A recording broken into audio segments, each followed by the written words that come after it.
Pierre Bardet, bonjour. Bonjour. Alors vous avez réussi à convaincre 90% des commerçants strasbourgeois d'ouvrir leur boutique ce jeudi 9 mai. Pourquoi avoir choisi cette date de l'Ascension ? Écoutez, on a choisi cette date parce que premièrement, le but, il y avait 2 journées fermeture consécutives, ce qui est une première. Et la deuxième, c'est que les commerçants sont fermés en Allemagne le jeudi. Alors entre le 8 et le 9, on a préféré choisir le 9 mai, surtout qu'il y aura un peu la frustration de l'achat du 8. Alors je le disais, 90% des commerçants qui s'entendent, c'est assez rare dans cette profession qualifiée d'individualiste. Comment avez-vous fait ? C'était un travail de plusieurs années parce qu'on n'avait pas au début les grands magasins puisque ça se décidait à Paris. Donc on a réussi petit à petit à entraîner les locomotives, les grands. Car si vous n'avez pas les centres commerciaux, les grands magasins, mais ça ne profite pas aux petits. Donc c'est une synergie gagnante. On a réussi à avoir les petits, c'est plus facile, et les gros avec. Et ça a été 3 ans de travail, mais on a réussi.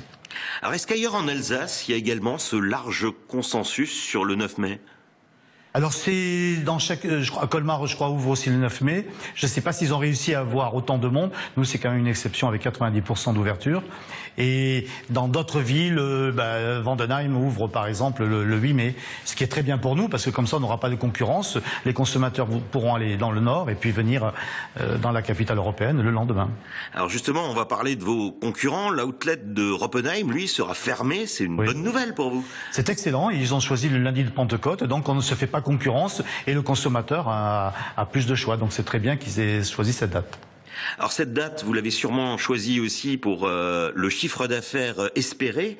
Vous parlez-vous de chiffre d'affaires dans les commerces en baisse parfois de 20% au premier trimestre. À quoi attribuez-vous cette baisse ?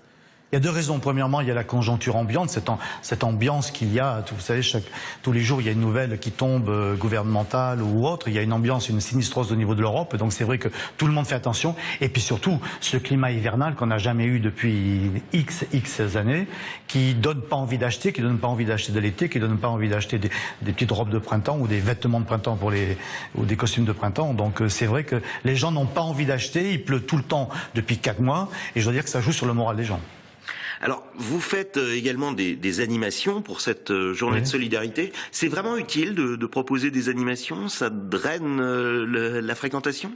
Mais disons que ça dope la fréquentation. Il y a des gens qui adorent les animations, qui adorent les jeux. Donc c'est ce qu'on fait avec la roue de la fortune, la roue de la chance plutôt, parce que ça serait un piège sinon sur la place Kléber. Et c'est vrai qu'il y a qui sont friands et ça attire du monde. Et je veux dire, ça crée une ambiance dans la ville. Il y a les achats, il y a les animations, il y a les terrasses, il y a les cafés. C'est un ensemble général en espérant qu'on aura beau temps, ce qu'en principe ça devrait être le cas. Pierre Bardet, merci. Merci beaucoup.